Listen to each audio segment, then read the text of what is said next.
নতুন এক সূর্যোদয় হবে, স্পষ্ট ঘোষণা করতে চাই। আর যদি একটা গুলি চলে, হেফাজতে ইসলাম বাংলাদেশ ঘরে বসে থাকতে পারবে না। আমার সন্তানের লাশ নিয়ে আমরা কবরস্থানের দিকে যাব না।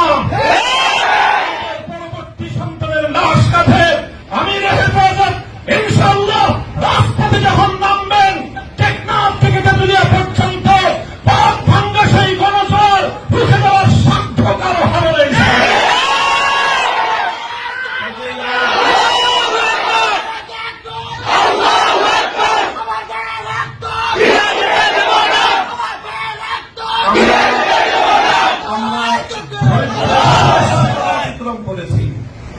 পরিস্থিতি এভাবে যদি চলতে থাকে, আর যদি আমাদের দেশের জনগণের নিরাপত্তার দায়িত্বে নিয়োজিত আইন শৃঙ্খলা রক্ষাকারী বাহিনী বুলেট যদি আর বন্দুকের নল থেকে আরেকটি বুলেট ছুড়ে, তাহলে বাংলাদেশের পরবর্তী গণ অভ্যুত্থান অবশ্যম্ভাবী হবে।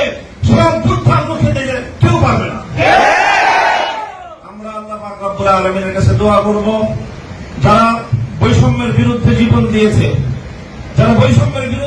দিয়েছে, অত্যাচারীর হাতে যাদের প্রাণ গিয়েছে, তারা নিঃসন্দেহে শাহাদাত বরণ করেছে।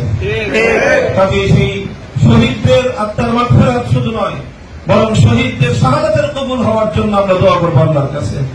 এবং সেই শহীদদের উসিলায় আল্লাহ যেন আমাদের আগামী প্রজন্মকে এভাবে সকল বৈষম্য, জুলুম, অবিচার, অন্যায়ের বিরুদ্ধে রুখে দাঁড়াবার এক অদম্য সাহস যেন আল্লাহ পরবর্তী প্রজন্মের বুকে বুকে দান করেন, সেই দোয়া ইনশাআল্লাহ আমরা করবো। আখিরু দাওয়ানা আলহামদুলিল্লাহি রাব্বিল আলামিন।